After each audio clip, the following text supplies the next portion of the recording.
So as I'm getting all my eggs and everything ready for the incubator, I just thought, let's make a video for you guys. So that's what we're going to do. So I'm going to show you the down and dirty steps, easy steps. Exactly how I'm doing them is going to be how we're going to incubate the eggs from start to finish. So you'll be able to see the beginning product, you'll be able to see the end product and what we got, okay? Stay with me. So the first thing is get your eggs. So we have eggs here. We have 2 more. But they've already been disinfected. The next step is to disinfect your eggs. Now, I use mouthwash and water, 50-50 mix, and I'll show you how I do that here in a second. But I put it in a spray bottle, as you can see here, and you're just going to spray the eggs. You want to do this very, very liberally.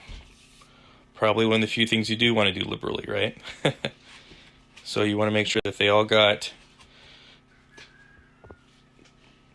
a really good coat of spray, disinfectant, before you put them in your incubator. They all look good. So I make my own disinfectant spray. As you can see here, this is just a bottle, empty bottle, all-purpose sprayer. And I use just a very generic mouthwash. Now this is the original mouthwash. This is the brown stuff, okay? So this is the original mouthwash. So you want the brown one. And you're going to mix it half and half. So 50% water, 50% mouthwash, and this makes the best DIY homemade disinfectant spray for your eggs. So I got this homemade recipe from Slightly Redneck.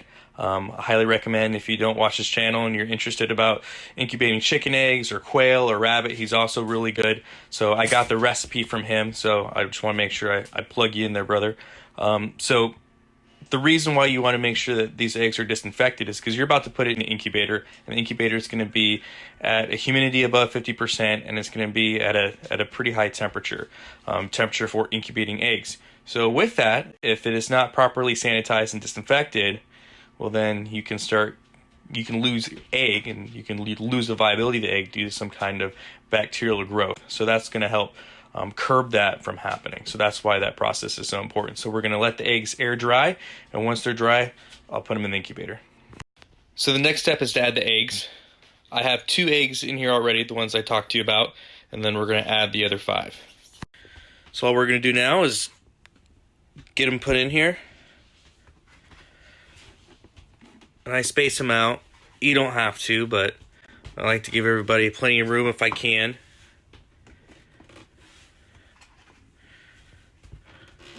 And I took the center ones out because they're not really necessary. Like I said, I want to give everybody as much space as possible. And then we're going to add some water for the humidity, and that'll be it. All we're going to do is add some water. Make sure this is like bath water warm. You don't want to be scalding hot, but you want it to be a little warm, and just kind of, you can put it all in one place. It's all going to go to the same place. I just like to kind of spread it out a little bit, get as maximum surface area as possible. Like I said, you don't have to do it, but I like to help the process out. And with these, as you can see, if it rises too high, these holes will empty out, so you can't drown your chicks. So these incubators nowadays are pretty high tech in that regards. And as you can see, they're in the automatic rotators, so every 2 hours they will rotate themselves. The next thing I'm going to do is I'm going to plug it into my kilowatt meter. So the reason why I'm going to do this is because I want to get as much information as possible. This is going to tell me how much electricity it's going to take from start to finish. And so that's important to me for not only knowing how much electricity it requires, but also price. So whenever I have a chance to analyze these type of nerdy things, I always take the opportunity to do that. So now that it's all plugged in, I'm going to put this styrofoam on top just to give it that much more insulation, and we'll call it a day. Come down here, press the reset. Day's at 0. The 2-hour starter just started. Our temperature's increasing. Our humidity's pretty good. And yeah, we're just gonna let the incubator do its thing. So let's talk about humidity and temperature real quick. Humidity, as long as it's above 50%, I'm okay. I don't even lose sleep over it. I know some people have different ranging experiences and what they like to do. Me, if it's above 50, I'm happy. Never had any issue. Temperature, 37.9, 37.8, 37.7, in that range, that's fine. Don't lose any sleep over it. You know, like I said, everybody kind of has their own thing, but for me personally, I've had great success with it that way. Like I said, personally, it's not something I would lose sleep over.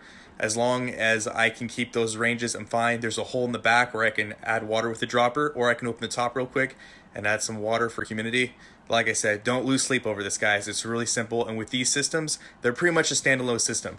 You know, every 5 days I'll add water for humidity, and then outside that, next time you'll see me is for lockdown. So I'll see you at lockdown. Our chicken eggs have been in the incubator for 18 days. It's time for lockdown.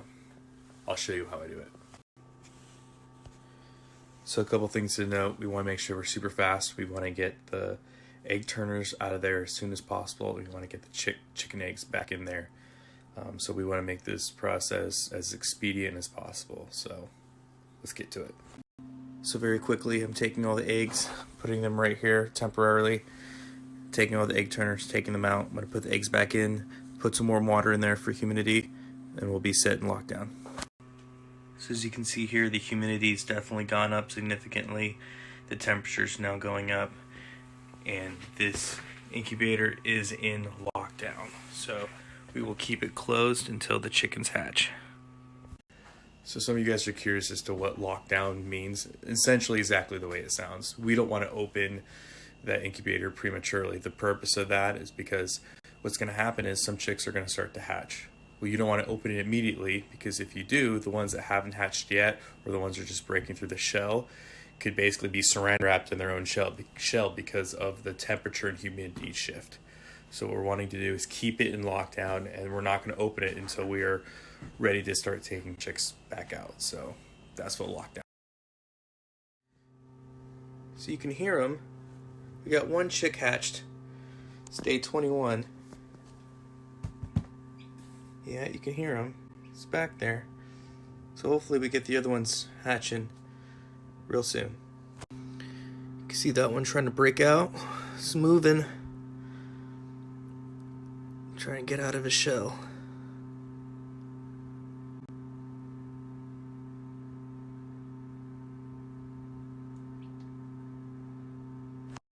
And I think this is a great time to reinforce the fact that we're still in lockdown mode. So from the time this little guy hatched, for 36 hours, we're going to be in lockdown mode. Because if I were to open this incubator right now, that chick could get saran wrapped because of the way the humidity and the temperature is. That rush of cold air could actually saran wrap him essentially in a shell, which, you know, will most likely cause it to die. So that's why it's so important we stay in lockdown until the appropriate amount of time has elapsed.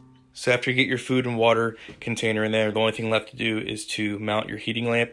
Now I'm using a hog panel for the top covering right here. The reason why I'm using the hog panel is because it's not as big as cattle panel. I think it's just the right size squares, and this is a heavy metal material that'll keep the chicks inside. So once they start learning how to use their wings and trying to jump out, it'll keep them from escaping. Here, as you can see, I have a heat lamp. I have a 250 watt red infrared bulb in there, and that'll keep them warm. So I imagine most of the time the chicks are going to be under the heating lamp for the first couple of days. And I have it kind of jimmy rigged right here using chopsticks. Never had a problem in the past, but it's there. It's hooked up pretty good. But if something were to happen and they were to break, I have the wiring here, and I have it wrapped around the hog panel. So even if this does break and give way, it won't fall and injure the chicks. Remember, 2 is 1, 1 is none. 2 is 1, 1 is none. 2 is 1, 1 is none. So, yeah, we got some chicks.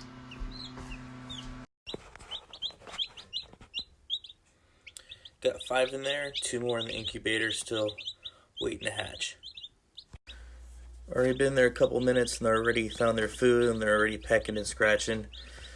They're gonna do just fine. Now we got everybody else in there.